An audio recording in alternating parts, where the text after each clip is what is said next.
First of all, it's a pleasure to be here. My own personal experience with this spot, I grew up on 14th Street, and I grew up in a reasonably left-wing household. My father didn't even graduate from high school because he wouldn't swear allegiance. And they were college professors, and they took me in the 1960s to a be-in in Central Park. And the hippies were throwing they were being at the be-in, and they took a set of garbage can of light and threw their wallets into the garbage can to demonstrate their liberation from money and material things. And as a 5-year-old, I saw a $5 bill burning in the garbage can, so I ran up and grabbed it out of the fire and ran away, which was my first step over to the right. And from there, it was a pretty much straight line from Washington Square to National Review up on 35th Street. So it's a pleasure to be here and a real honor to respond or talk about Peter's paper. And it's always a pleasure to be with my friend Mark, who was my Friday night partner on the NewsHour. As I've mentioned to him before it was me, he was partners with Paul Gigot. Before that, he was partners with David Gergen. Before that, I think it was John Calhoun. Then I think it was St. Thomas Aquinas. I think he started with Thucydides. I think they were partners. Now, the first thing I want to say about the subject is anybody covering the campaign knows that this is the big issue of the campaign. There is a problem. There's no question about that. You talk to voters, immigration comes up, healthcare comes up, economic anxiety comes up. The question is, what kind of problem is it? And here, for those of us who are journalists who try to pay a lot of attention to economics, that is a very difficult thing to figure out. When you cover this field, the first thing you notice is how incredibly contentious it is. I write occasionally about abortion, about gay marriage. There is no subject on which there is so much vilification as this subject. You'd think the economists with all their different numbers could hammer it out. No way.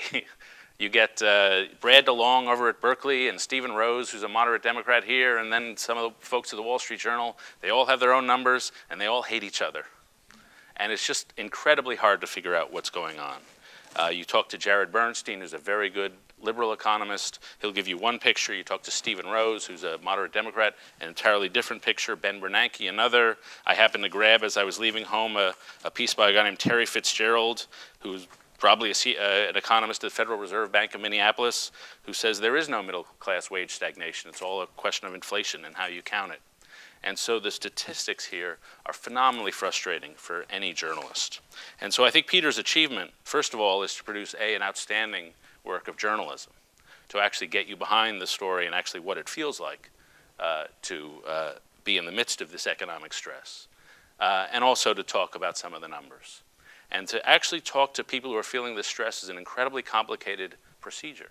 Remember, Republicans won the white working class by 24 percentage points in the last election. It's not because they were duped into it.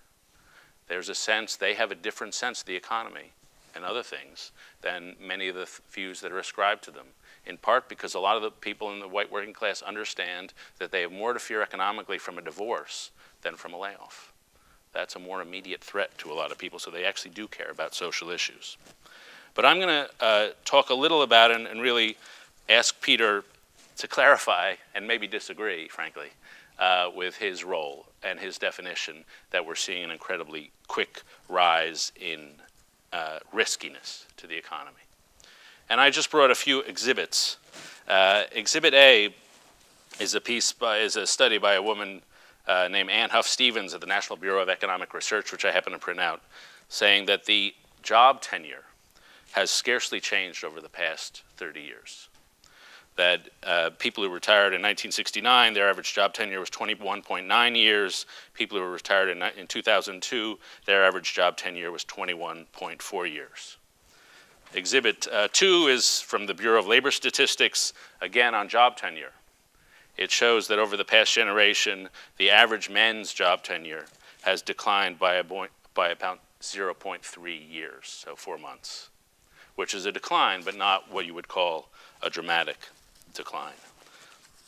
My fourth exhibit is a study from the Brookings Institution. This was really a joint study done with Brookings, Hudson Institute, Pew Foundation, and it was on mobility in America. And they found there are problems with mobility, there's problems with the middle class, but they find there's really not much difference in economic mobility and income movements now than there was 30 or 40 years ago. And these are extremely reputable people.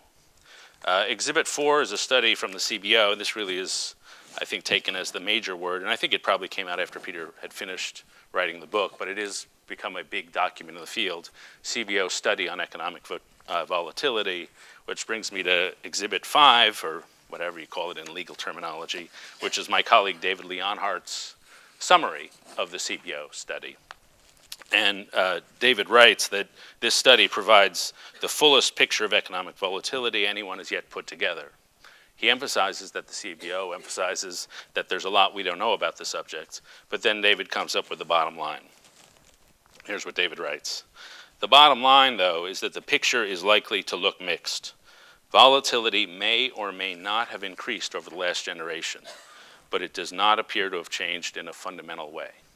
Does not appear to have changed in a fundamental way. And so I do think there is some question over whether volatility is really our problem. And Peter has his own statistics. I'm sure he's thought a lot about the CBO study, and I'm really raising it to help him, to ask him to respond to it. But I do think these fundamental issues have to be addressed. Now, to me, there is something broken. You can't go out in the country and not feel that there's something broken. You can't look at the way middle-class wages have failed to keep up with productivity increases and not see there's something broken. But to me, the essential debate, frankly, is probably not about volatility. The essential debate is going to take two sides. On one side are the people who, like Andy Stern or people in the labor movement, who talk about globalization.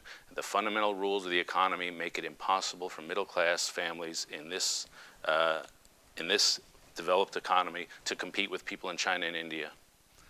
And therefore, what we need is fundamental changes in globalization, in trade policies, in labor market regulations, and a whole series of big macro changes in the economy. To me, that's one side of the argument. I think the wrong side, but a very serious side. To me, the other side of the argument says that people with people with high school degrees do not go into poverty if they get married and keep a job, which is true. People with college degrees are doing pretty good. The education premium, the amount college graduates were getting, has been going up for a generation. It took a dip for a few years. It's now going back up again.